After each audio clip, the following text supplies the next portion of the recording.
Dati inosente sa rehas, ngayon ay bihag ng Alvarado. Ang nakaraan niyang tinangkay itago, bumalik upang durugin ang kanyang pag-asa. Habang nagpaplano ang kaaway sa dilim, tahimik siyang naghihilom ng sirang pangarap ng iba. Ngunit ang kanilang pagtingin, di higit sa isang kriminal. May isang pares ng mata ang nakakita sa totoo at hindi na siya basta-basta susuko. Paano siya babangon mula sa alabok kung ang sariling dugo ng pamilya ay handang manaksak? Isang kriminal, isang babaeng may bahid ng nakaraan. Paanong pagkakatiwalaan sa isang inosenteng bata tulad ni Mia? Ang ganyang klaseng tao ay hindi dapat pinapanatili sa loob ng ating pamamahay, Papa. Ang tinig ni Vanessa Alvarado, manipis at matalim, ay tumusok sa katahimikan ng malaking kusina ng mansyon, lumulutang sa hangin na tila isang lason. Ngunit si Carmen Villacorta, na abala sa paghahalo ng arroz caldo para kay Mia, ay nanatiling tahimik. Ang likod ay tuwid, tila walang naririnig. Ang usok na nagmumula sa palayok ay bumubuo ng isang ulap sa kanyang paligid, bumabalot sa kanya ng isang kalasag ng pagpapanggap. Ang bawat sangkap, ang sariwang luya, ang matamis na bawang, ang malambot na piraso ng manok, ay inilalagay niya ng may buong pag-iingat. Tinitiyak na ang bawat kutsara ay magdadala ng ginhawa sa tiyan at kaluluwa ng bata.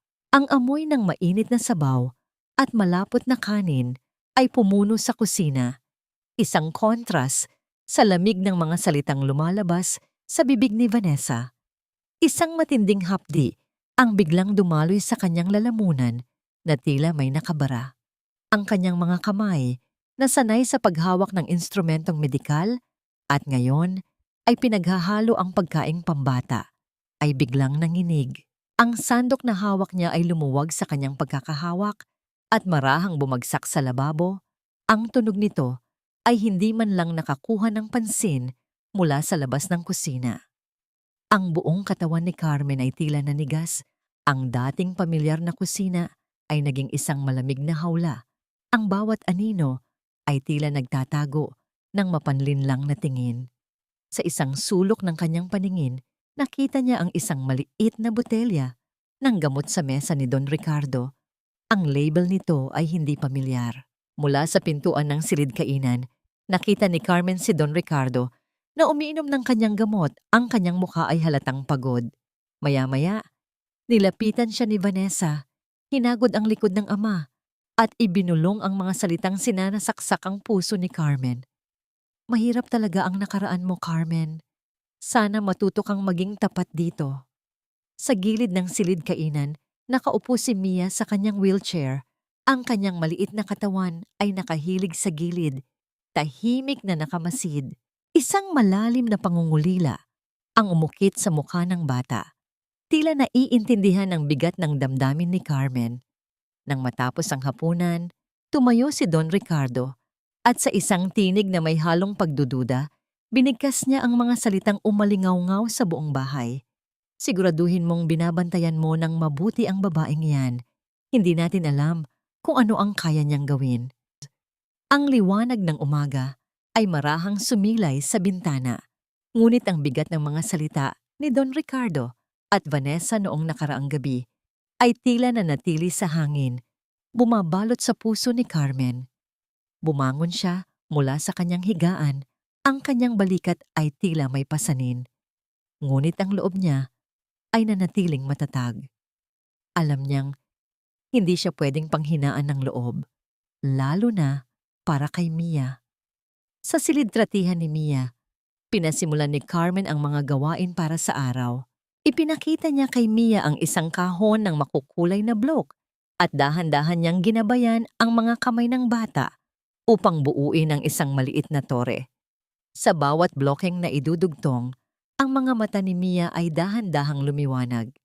Sa kauna-unahang pagkakataon, mula nang dumating si Carmen, isang marahang naman ngiti ang sumilay sa labi ni Mia.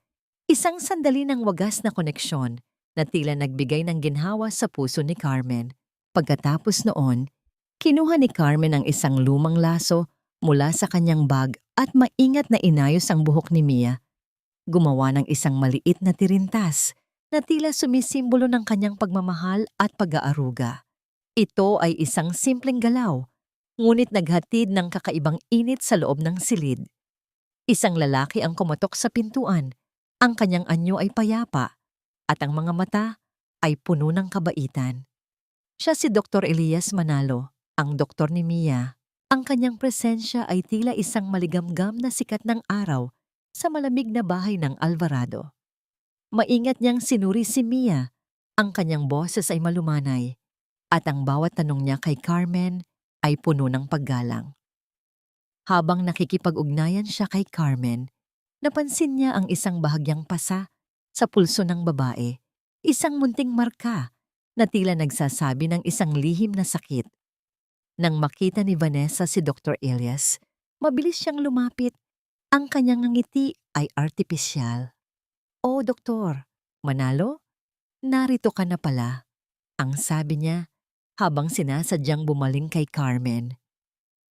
"Alam mo ba, Carmen, minsan naiisip ko kung hindi lang nangyari yung nakaraan mo, baka mas madali kang pagkatiwalaan ng lahat." Isang halimaw na tingin ang ipinukol niya kay Carmen na tila nagsasabing, "Alam ko ang mga lihim mo." Marahang tumango si Elias, ngunit ang kanyang mga mata ay nanatili kay Carmen, isang pagtingin na tila humuhukay sa kaluluwa ng babae. Isang pagtingin na nagpaparamdam kay Carmen ng pag-unawa. Nang magkaroon ng pagkakataon, habang nag-iisa si Carmen sa tabi ni Mia, ang kanyang isip ay naglakbay sa nakaraan. Naaalala niya ang sakit na dulot ng pagkakasakit ng kanyang ina, ang desperasyon na naramdaman niya para makahanap ng pera, at ang utang na loob na nagtulak sa kanya upang akuin ang kasalanan ng isang doktor na konektado sa isang makapangyarihang pamilya. Ang bigat ng pagkakakulong, ng pagkawala ng kanyang karangalan, ay muling naramdaman niya. Para sa kanyang ina, gagawin niya ang lahat, kahit pa ang buhay niya ang kapalit. Habang nagpapahinga si Elias sa sala, lumapit si Vanessa sa kanya, ang kanyang boses ay puno ng pait. "Dr. Manalo, dapat maging maingat ka kay Carmen. I mean, she has a record. Ang mga ganyang tao minsan, they have a way of manipulating things. I'm just looking out for Papa and Mia. Ang mga salita ni Vanessa ay tila naglalabas ng lason, ngunit si Elias ay nanatiling kalmado. Bago umalis si Doktor Elias, muli siyang bumaling kay Carmen. Ang kanyang mga mata ay nagtagpo. Nagpapadala ng isang mensaheng hindi kailangan ng salita. May isang pagdududa sa kanyang tingin, isang katanungan na hindi niya masabi. Sa kanyang pagdaan sa pintuan, may isang bahagyang tapik siya sa balikat ni Carmen, isang simpleng galaw na nagdala ng kaunting init sa malamig na gabi. Tiningnan ni Carmen si Mia na mahimbing na natutulog. Marahang niyang hinaplos ang pisngi ng bata at bumulong. "Kailangan kitang protektahan, kahit kapalit ng aking kalayaan." Sa kanyang pagtayo, isang maliit na piraso ng papel ang lumabas mula sa ilalim ng wheelchair ni Mia. Isang papel na may guhit na hindi maintindihan at isang nakasulat na salita. Ang maliit na papel na natagpuan ni Carmen mula sa ilalim ng wheelchair ni Mia ay isang palaisipan, isang simpleng drawing ng isang puso. May nakasulat na Tita Carmen at isang malabong hugis na tila kamera. Ikinubli niya ito sa kanyang bulsa. Ang kanyang puso ay puno ng pagtataka at isang kakaibang pakiramdam ng pag-aalala. Kinabukasan, sa ilalim ng gabay ni Carmen, dahan-dahang inilapag niya ang mga kamay ni Mia sa lumang piano ni Gabriel. Sa simula, walang imik ang bata. Ngunit sa pagtulak ni Carmen sa mga daliri ni Mia, isang malambing na nota ang biglang lumabas. Sumunod ang isa pa at isa pa. Ang mga tunog na ito na matagal nang hindi narinig sa loob ng mansyon ay tila nagising sa kaluluwa ng bahay. Si Mia, na dating tahimik at malayo ang tingin, ay dahan-dahang lumuwas ang kanyang pamamngiti at sa kauna-unahang pagkakataon, hinawakan niya ang kamay ni Carmen. Isang simpleng galaw, na nagdala ng init sa puso ng yaya. Mula sa silid-aklatan, si Don Ricardo, na abala sa kanyang mga libro, ay biglang napahinto. Ang tunog ng piano ay tila nagdala sa kanya pabalik sa nakaraan, sa mga alaala ni Gabriel na masiglang nagpipiano. Isang patak ng luha ang marahang dumaloy sa kanyang pisngi, isang luha na matagal nang kinulong sa kanyang puso. Biglang bumukas ang pinto at si Vanessa, na ang muka ay namumula sa galit, ay lumapit. "Carmen, ano ba ang ginagawa mo? Bakit mo hinahayaan ang isang kriminal na tulad mo na hawakan ang piano ng kapatid ko? Nilalapastangan mo ang alaala ni Gabriel." Ang mga salita niya ay tila sumasalpok sa dingding na tila naglalabas ng apoy. Ngunit bago pa makasagot si Carmen, pumasok si Dr. Elias. Ang kanyang anyo ay kalmado at profesional. "Vanessa, may benepisyo ang music therapy para kay Mia. Nakakatulong ito sa kanyang paggaling." Ang kanyang boses ay may awtoridad na nagpatahimik kay Vanessa. Pagkatapos ng sesyon, inanyayahan ni Elias si Carmen sa hardin. "Carmen, napansin ko ang pasa sa pulso mo." Ang sabi niya, ang kanyang tinig ay puno ng pag-aalala. "May problema ba? Handang akong tulungan ka." Ngunit umiling si Carmen. "Salamat, Dr. Elias, pero ayokong madamay ka." Ngunit sa kanyang puso, nararamdaman niya ang init ng pag-aalala ni Elias. Sa hardin, isang malamig na simoy ng hangin ang humaplos kay Carmen kahit pasarado ang mga bintana. May kakaibang pakiramdam ng pagbabantay na dumadaloy sa kanyang katawan. Nang gabing iyon, matapos matulog si Mia, palihim na pumasok si Vanessa sa silid ng bata. Sa ilalim ng ilaw ng buwan, inilagay niya ang isang maliit na kamera sa isang sulok ng silid. Itinuro ito sa piano at sa lugar ng pagpapagaling. Pagkatapos ng ilang sandali, may biglang nangyari. Isang matalas na boses ang umalingaw-ngaw sa buong mansyon. Si Vanessa, na may hawak na isang manipis na pulseras, ay lumapit kay Don Ricardo. Ang kanyang mga mata ay puno ng luha. "Papa, nawawala ang pulseras ko. Hinanap ko kung saan-saan. At alam mo ba kung saan ko ito natagpuan? Sa ilalim ng unan ni Carmen. Papa, paano niya ito nagawa?" Nilingon ni Don Ricardo si Carmen. Ang kanyang mga mata ay puno ng pagdududa at ang kanyang mukha ay nagpapahayag ng malalim na pagkabigo. Ang hapagkainan ay nabalot ng mabigat na katahimikan habang si Don Ricardo ay nakatingin kay Carmen. Ang kanyang mga mata ay puno ng pagdududa at pagkadismaya. Ang tinig ni Vanessa ay patuloy na naglalabas ng mga salitang puno ng kapaitan na tila nagbibigay ng dagdag na bigat sa kaluluwa ni Carmen. "Carmen, paano mo nagawa ito? Mang-umit ka pala." Walang imik si Carmen. Ang kanyang puso ay nababalot ng lungkot, ngunit ang kanyang mga mata ay nanatiling matatag. Alam niyang anumang sasabihin niya ay hindi sapat para paniwalaan siya. Sa gitna ng kaguluhan, si Mia, na nakaupo sa kanyang wheelchair, ay nagpumilit na umabot sa braso ni Carmen.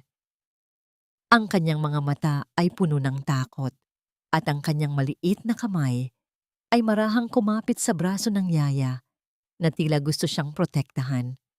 Ang ilang salita na lumabas sa kanyang bibig ay hindi maintindihan, ngunit ang intensyon niya ay malinaw. Ang tanawin ay tila nagpabalik sa nakaraan ni Don Ricardo. Naalala niya ang mga salita ni Gabriel, ang kanyang anak, na sinasabing hindi siya kailanman naniwala sa kanya.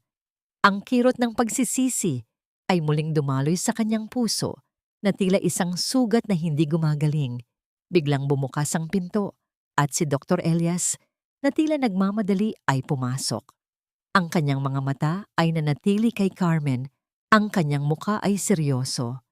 "Hindi ko akalaing si Carmen ang gagawa ng ganyan.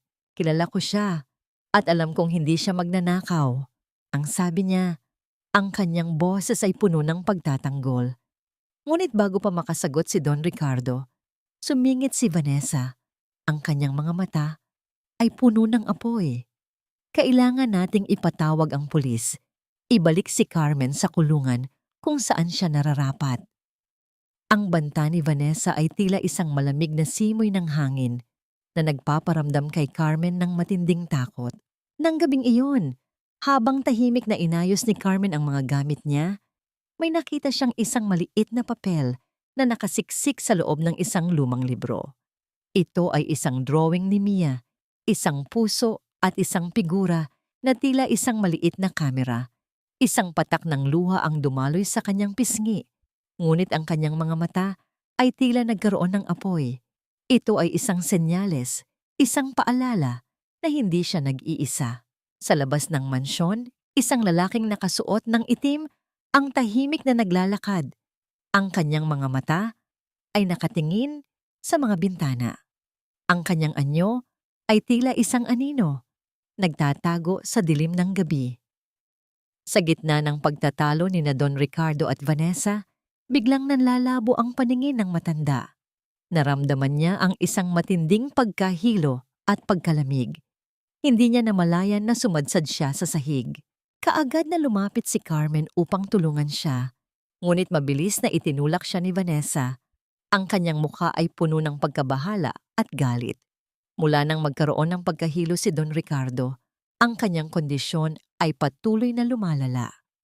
Madalas siyang nakalimot, mabilis magalit, at tila nawawalan ng kontrol sa kanyang sarili. Ang mga sandaling ito ay ginagamit ni Vanessa upang lalong manipulahin ang matanda, na tila isang puppet na sumasayaw sa kanyang kagustuhan. Ang mukha ni Don Ricardo ay nagpapakita ng labis na pagod, na tila ang kanyang kaluluwa ay unti-unting lumilisan. Si Carmen, na may karanasan sa medisina, ay napansin ang kakaibang pagbabago sa kalusugan ni Don Ricardo. Ang kanyang mga sintomas ay hindi tugma sa kanyang mga gamot na iniinom. May kakaibang bagay na tila nagkukubli sa likod ng lahat ng ito. Isang hinala ang unti-unting nabuo sa kanyang isip. Isang hapon, habang abala si Carmen sa kusina, nakita niya si Vanessa na lumabas mula sa silid ni Don Ricardo. Ang kanyang mga kamay ay may hawak na 2 botelya ng gamot. Ang isa ay iniwan niya sa mesa, habang ang isa ay inilagay niya sa kanyang bulsa, na tila may itinatagong lihim. Nang makita ni Carmen na wala si Vanessa, marahang lumapit siya sa mesa ni Don Ricardo. Nakita niya ang isang maliit na piraso ng tableta na nakakalat sa sahig. Maingat niyang kinuha ito. Ang kanyang puso ay puno ng kaba. Palihim na tinawagan ni Carmen si Dr. Elias. Dr. Elias, may nahanap akong tableta. Feeling ko, this is not Don Ricardo's usual medicine. Ang sabi niya, ang kanyang boses ay puno ng pag-aalala. Agad na dumaan si Elias upang tingnan ang tableta. Nang suriin niya ito, kumunot ang kanyang noo. Carmen, this is a strong sedative. Hindi ito blood pressure medication. May nagpapalit ng gamot ni Don Ricardo. Ang mga salita ni Elias ay tila isang malamig na hampas sa mukha ni Carmen. Ngayon, hawak ni Carmen ang isang mahalagang ebidensya, isang bagay na maaaring magbunyag ng katotohanan. Ngunit alam din niya na ang paglalantad nito ay maaaring magbalik sa kanya sa bilangguan. Ang kanyang kinabukasan ay nakasalalay sa kanyang mga kamay. Isang araw, iginuhit ni Mia ang isang kakaibang larawan. Isang malaking figura na may ulap na itim sa paligid ay nakatayo sa tabi ng isang maliit na figura na may malungkot na mukha. Ito ay tila isang babala, isang senyales na nagpapakita ng peligro na kinakarap ni Don Ricardo. Habang nag-iisip si Carmen sa kanyang silid, nakarinig siya ng isang bulong mula sa labas. Si Vanessa, nakikipag-usap sa telepono, ang kanyang boses ay mahina, ngunit may diin. Tanggalin, bilisan, kailangan na. Ang mga salitang ito ay tila nagsasabi ng isang masamang plano, isang bagay na mas malalim pa sa mga iniisip ni Carmen. Sa kanyang pagtingin sa mesa ni Don Ricardo, nakita niya ang isang bagong dokumentong legal. Ito ay isang papel ng paglilipat ng lahat ng ari-arian kay Vanessa. Ang mga pahina ng legal na dokumento ay nakalatag sa mesa ni Don Ricardo, na tila mga dahon ng taglagas na nagbabalita ng pagtatapos. Sa loob ng ilang araw, sinimulan na ni Vanessa ang formal na proseso upang maideklara si Don Ricardo na hindi na kayang pamahalaan ang kanyang mga ari-arian gamit ang kanyang lumalalang kondisyon bilang ebidensya. Ang bahay ng Alvarado ay tila nababalot sa isang mabigat na ulap ng kapahamakan. Sinikap ni Carmen na kausapin si Don Ricardo. Ang kanyang puso ay puno ng pag-aalala. Papa, mayroon akong dapat sabihin sa'yo. Mayroong nagpapalit ng iyong gamot. Ngunit ang isip ni Don Ricardo na nababalot ng sedative ay tila nalilito. Carmen, ikaw na naman. Hindi ba't sinabi ko na sa'yo na huwag kang makialam? Ang mga salita niya ay tila isang malamig na hampas sa mukha ni Carmen. Sumingit si Vanessa. Ang kanyang boses ay malambing ngunit may bahid ng pagbabanta. Papa, huwag ka na magpa-stress. Akong bahala sa lahat. Nang makita ni Dr. Elias ang pagbabago sa kondisyon ni Don Ricardo, nag-alok siya ng tulong. Carmen, I'll testify. Hindi tama ang nangyayari kay Don Ricardo. Ngunit alam ni Carmen na ang medikal na opinyon ni Elias ay maaaring hindi sapat upang labanan ang malalim na ugat ng impluwensya ni Vanessa. Isang hapon, habang nag-aayos si Carmen ng silid ni Mia, itinuro ng bata ang isang maliit na bahagi sa ilalim ng kanyang wheelchair. Isang maliit na kompartimento na nakatago, kung saan nakatago ang mga dating bote ng gamot ni Don Ricardo, ang orihinal na gamot para sa alta presyon na itinapon ni Vanessa. Ang mga mata ni Carmen ay lumaki sa pagtataka at isang kakaibang pakiramdam ng pag-asa. Dahil sa matinding pagkabahala, hinarap ni Carmen si Vanessa. Vanessa, alam ko ang ginagawa mo sa gamot ni Papa. Ngunit si Vanessa ay tumawa lamang. Ang kanyang tawa ay tila isang malamig na hangin. Carmen, ikaw na naman. Ang tagal mo na dito, pero wala ka pa ring alam. Huwag kang makialam sa mga bagay na hindi mo naiintindihan. Ang kanyang mga mata ay puno ng paghamak. Isang araw, nakita ni Elias si Carmen sa hardin. Ang kanyang mukha ay puno ng pagkadismaya.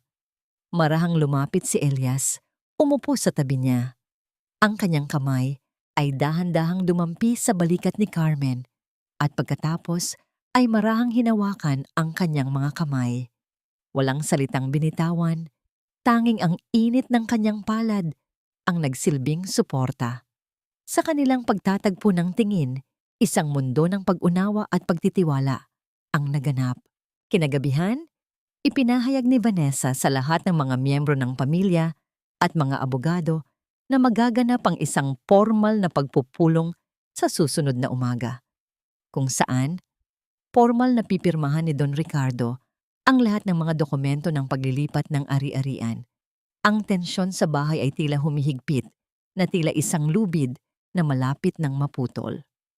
Nang susulat na si Don Ricardo sa mga dokumento sa isang pulong ng pamilya, isang malakas na tunog ang narinig mula sa silid ni Mia. Nagmamadaling nagtungo ang lahat sa silid ng bata. Nakita nila si Mia na nanginginig, bumubula ang bibig, at ang kanyang maliit na kamera ay nakakalat sa sahig. Wasak. Ang malaking mansyon ng Alvarado ay nabalot sa kaguluhan. Ang boses ni Vanessa ay umalingaw-ngaw, puno ng paghatol at pagsumpa. Iyan ang resulta ng pagpapautang sa isang kriminal. Pinabayaan niya si Mia. Dapat siyang bumalik sa kulungan. Ang kanyang mga salita ay tila mga panaksak sa puso ni Carmen. Ngunit si Carmen, sa gitna ng kaguluhan, ay nanatiling kalmado. Ang kanyang mga kamay, na sanay sa pagliligtas ng buhay, ay mabilis na kumilos. Maingat niyang inihiga si Mia sa sahig, sinuri ang kanyang pulso at sinimulan ang cardiopulmonary resuscitation, CPR. Ang kanyang mukha ay puno ng determinasyon. Bawat pagpisil sa dibdib ni Mia ay tila isang panalangin, isang pagmamakaawa sa buhay. Dumating si Dr. Elias. Ang kanyang mukha ay puno ng pag-aalala. Agad siyang sumali sa pagliligtas kay Mia. Ang kanyang mga kamay ay gumalaw ng mabilis at epektibo. na tila nagsasabi ng isang lihim na pakikipagtulungan sa pagitan nila ni Carmen. Sa kanilang mga mukha, makikita ang pag-asa at ang takot. Ang paglalakbay patungo sa ospital ay tila isang karera laban sa oras. Ang bawat sandali ay mahalaga. Ang ambulansya ay umusad ng mabilis sa kalsada. Ang kanyang mga ilaw ay kumikislap sa dilim. Sa loob, si Mia ay nakahiga sa stretcher. Ang kanyang hininga ay mahina. Si Don Ricardo, na puno ng pagkabahala, ay nakatingin sa kanyang apo. Ang kanyang mga mata ay puno ng luha at pagkalito. Sa gitna ng kaguluhan, si Vanessa, na tila isang anino ng kasamaan, ay patuloy na nagmanipula. Papa, look at what she did. She harmed Mia. Dapat hindi mo siya pinagkatiwalaan. Ang kanyang mga salita ay tila mga pana na tumatama sa puso ni Don Ricardo na lalong nagpalito sa kanyang isip. Sa ospital, ang mga doktor ay nagbigay ng masamang balita. Ang katawan ni Mia ay tila nagkakaroon ng labis na reaksyon sa isang hindi kilalang sangkap. Ang kanyang kalagayan ay kritikal at ang kanyang buhay ay nasa bingit ng panganib. Walang pagpipilian si Carmen. Lumapit siya sa mga doktor, ang kanyang mga kamay ay may hawak na maliit na botelya ng gamot.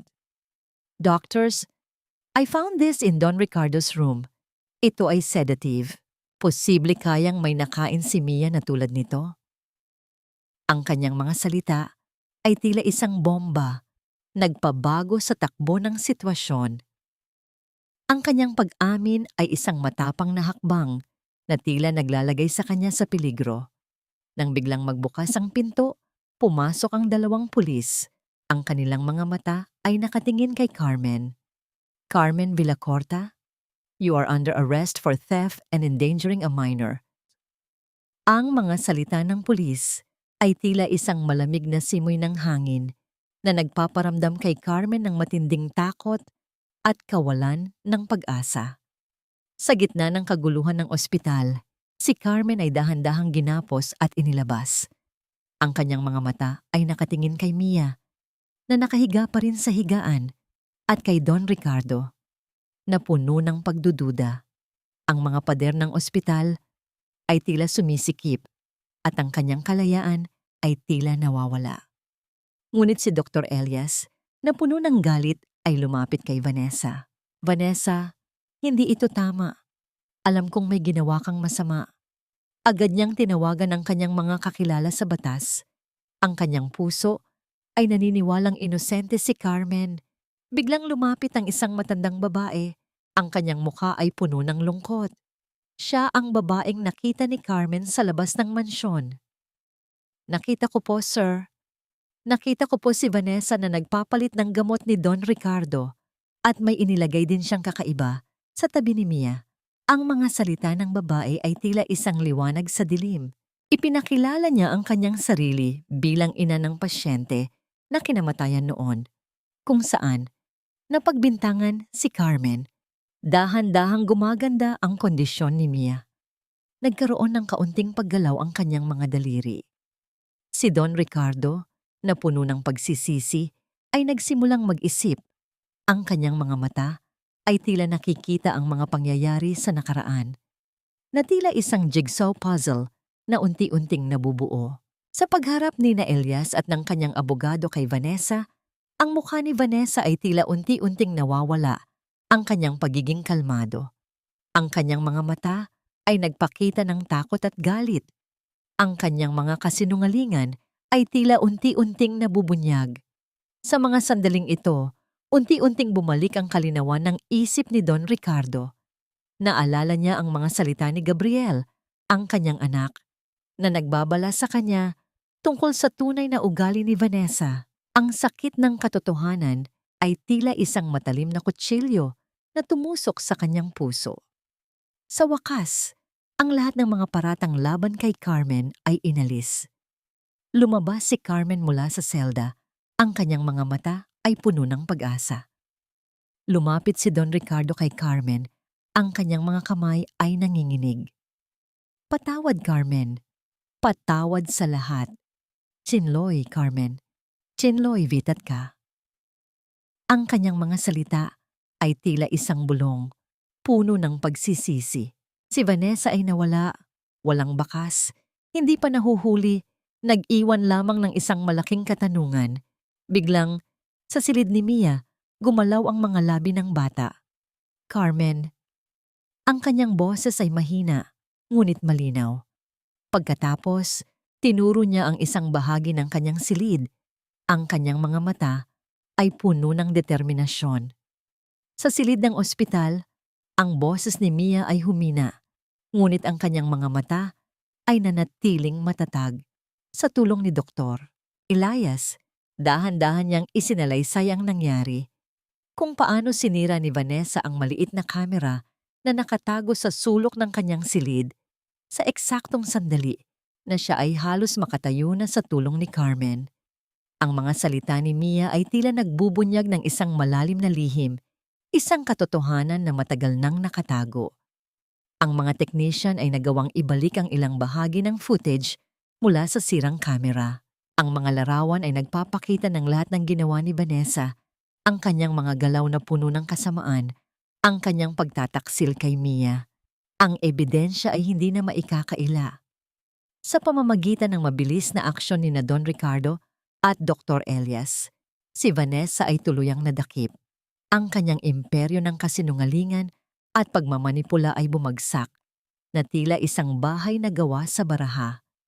Ang kanyang paghaharap sa batas ay isang kaganapan na nagdala ng katarungan sa lahat. Sa tulong ni Don Ricardo, na ngayon ay malinaw na ang isip at puno ng pagsisisi, ang lumang kaso ni Carmen ay muling binuksan. Ang kanyang impluwensya ay sapat upang maibalik ang katarungan. Ang ina ng dating doktor na pinagtrabahuhan ni Carmen, na ngayon ay puno ng pagsisisi matapos makita ang ginawa ni Vanessa, ay sa wakas ay umamin sa tunay na nangyari. Ibinunyag niya na ang kanyang anak ay may kapabayaan sa medisina at si Carmen ay pilit na pinagpabayad sa kasalanan na hindi kanya. Ang kanyang pag-amin ay tila isang malaking pasasalamat kay Carmen. Sa isang formal na pahayag, inihayag ni Don Ricardo ang kanyang taos-pusong paghingi ng tawad kay Carmen. Carmen, I was wrong. I apologize for all my prejudices and for not believing in you. Ang kanyang mga salita ay puno ng pagsisisi at paggalang. Sa gitna ng lahat ng ito, isang himala ang nangyari. Si Mia, na puno ng lakas mula sa pagmamahal ni Carmen at ng katarungan na kanyang natagpuan, ay dahan-dahang tumayo. Ang kanyang mga paa, na matagal nang hindi gumagalaw, ay naglakad ng may kumpiyansa, na tila isang ibon na lumilipad patungo sa kalayaan. Isang malaking namangiti ang sumilay sige sa kanyang labi. Nang magtagpo ang mga mata ni Carmen at Elias, nagyakapan sila. Isang mainit na yakap, puno ng pagmamahal at pag-unawa. Ang kanilang mga puso ay tila nagsasalita ng isang wika na tanging sila lamang ang nakakaintindi. Si Mia ay lumapit sa kanila. Ang kanyang mukha ay puno ng kagalakan. Nang susubukan ng umalis si Carmen sa mansyon ng Alvarado, na tila natapos na ang kanyang misyon, tinawag siya ni Don Ricardo. Ang kanyang mga mata ay puno ng iba't ibang emosyon, at ang kanyang kamay ay may hawak na isang lumang litrato na nakasabit sa isang frame. Ang lumang litrato na iniabot ni Don Ricardo kay Carmen ay nagpakita kay Gabriel noong kabataan niya. Masiglang nagpipiano, at sa tabi niya, isang mas batang Don Ricardo na may ngiti sa labi. Ito ay isang simbolo ng pagmamahal na matagal nang nakalimutan, isang tulay sa nakaraan. Ang mga mata ni Carmen ay puno ng pagtataka at pagkaunawa. Carmen, ang boses ni Don Ricardo ay mahina, ngunit puno ng damdamin. Patawad sa lahat ng aking pagkakamali. Dahil sa iyo at kay Mia, muling nabalik ang musika sa bahay na ito. Ang musika na matagal nang nawala. Nais kong manatili ka, hindi bilang isang yaya, kundi bilang isang miyembro ng aming pamilya. Ang kanyang mga salita ay tila isang bagong simula, isang pagkakataon Para sa kapatawaran at pagmamahal, nag-isip si Carmen. Ang kanyang puso ay puno ng iba't ibang emosyon. Sa huli, pinili niyang manatili. Hindi na siya isang tagapag-alaga, kundi isang tunay na bahagi ng pamilya Alvarado. Ang kanyang puso ay puno ng pag-asa. Lumapit si Dr. Elias kay Carmen. Ang kanyang mga mata ay puno ng pagmamahal. Carmen, sana, sa hinaharap, magkasama nating harapin ang lahat ng pagsubok. Gusto kong makasama ka. Isang matamis na ngiti ang sumilay sa labi ni Carmen. Ang kanilang mga kamay ay marahang nagtagpo, isang senyales ng pagmamahal at paggalang. Sa kabilang banda, si Vanessa, dahil sa kanyang mga krimen, ay nawalan ng lahat. Ang kanyang mga ari-arian ay kinumpiska at siya ay kinaharap ang kanyang mga kaso sa batas. Ang pinakamalaking parusa para sa kanya ay ang hiya, ang kahihiyan na nagpilit sa kanya na mamuhay ng mag-isa at malayo sa lahat. Sa isang maliit na konsyerto sa bahay ng Alvarado, tumugtog si Mia ng paborito niyang piyesa ng piano, ang paboritong kanta ng kanyang ama. Ang bawat nota ay tila nagdadala ng kwento, isang kwento ng paggaling at pagpapatuloy. Si Don Ricardo, na puno ng galak, ay umiyak, hindi dahil sa lungkot, kundi dahil sa ginhawa at pasasalamat. Siya ay nakaupo sa tabi ni Carmen. Ang kanyang mga kamay ay magkasama. Sa huling nota ng piano, ang lahat ay tumahimik. Si Don Ricardo, Carmen, Mia at Elias ay magkakasama. Isang bagong pamilya, hindi sa dugo, kundi sa pagmamahal, paggalang at pagpapatawad. Ang bawat isa ay nakatingin sa kinabukasan. Ang kanilang mga puso ay puno ng pag-asa. Ang araw ay sumilay sa Iloilo, hindi na bilang isang saksi sa pait at lamig, kundi bilang isang tanglaw ng bagong pag-asa. Sa mansyon ng Alvarado, na dating nababalot sa pighati at katahimikan, ngayon ay puno ng mga himig ng piano ni Mia, sinasabayan ng masiglang tawanan na bumabalot sa bawat sulok. Ang hangin ay tila nagdadala ng amoy ng sariwang kape, at ang matatamis na usapan, isang malaking kaibahan sa nakaraang mga taon. Si Don Ricardo, ang dating hukom na may pusong bato, ay natuto ng magpatawad. Pinatawad niya ang kanyang sarili sa pagpilit kay Gabriel na talikdan ng musika, sa paghusga kay Carmen ng walang sapat na ebidensya, at sa pagpayag na ang kanyang sariling tahanan ay mababalot sa dilim ng paghihiganti. Sa bawat ngiti ni Mia, nakita niya ang mukha ni Gabriel, at sa bawat pag-aalaga ni Carmen, naramdaman niya ang init ng pagmamahal na matagal nang nawala. Si Carmen sa kanyang bahagi ay pinatawad ang kanyang nakaraan, ang matinding sakit ng utang na loob na nagpilit sa kanya na akuin ang kasalanan ng iba, ang matatalim na salita ni Vanessa at ang pagdududa ni Don Ricardo. Natuto siyang palayain ang bigat ng nakaraan na tila isang mabigat na kadena na unti-unting lumuwag sa kanyang puso. Si Mia, bagamat bata pa, ay natuto rin ng pagpapatawad. Pinili ang pagmamahal na hatid ni Carmen at Elias sa halip na ang pait ng pagkawala ng kanyang pamilya. Ang mansyon ng Alvarado, na dating isang malamig na libingan ng mga alaala, ay naging isang kanlungan ng kapayapaan. Si Carmen ay hindi na isang estranghero o isang yaya lamang, kundi isang tunay na miyembro ng pamilya. Ang kanyang presensya ay nagdadala ng liwanag at init. Ang mga gabi ay hindi na tahimik, kundi puno ng mga kwento at tawanan. Habang sina Don Ricardo, Carmen, Mia at Elias ay magkakasamang kumakain sa hapagkainan, ang kanilang mga puso ay puno ng kagalakan. Si Elias at Carmen ay lumikha ng isang tahimik na pagmamahalan na binuo sa paggalang, pagtitiwala, at ang kapwa nilang pagmamahal kay Mia. Ang bawat sulyap, bawat haplos ng kamay ay isang patunay ng isang pag-ibig na matagal nang hinintay, isang pag-ibig na tila isang ilog na dahan-dahang umaagos patungo sa dagat. Ang kwentong ito ay nag-iwan ng isang malalim na aral. Ang tunay na katarungan ay hindi lamang matatagpuan sa mga pahina ng batas o sa mga pasya ng hukom. Ito ay matatagpuan sa kakayahang umunawa, sa lakas ng loob na harapin ang katotohanan, sa kakayahang magpatawad, at sa kapangyarihan ng pagmamahal na naghihilom ng mga sugat. Ang pamilya ay hindi lamang nakasalalay sa dugo, kundi sa mga pusong pinipili ang magmahal, magprotekta, at magpagaling sa isa't isa. Kahit sa pinakamadilim na sandali ng kawalan ng pag-asa, ang pag-asa at ang isang pangalawang pagkakataon ay maaaring sumibol na tila isang bulaklak na namumumukadkad sa gitna ng disyerto sa pamamagitan ng tunay at walang kondisyong pagmamahal. Aking personal na pagsusuri. Ang kwentong ito ay isang tagumpay sa paglikha ng isang malalim na melodrama na tumatagos sa puso ng mga tagapakinig.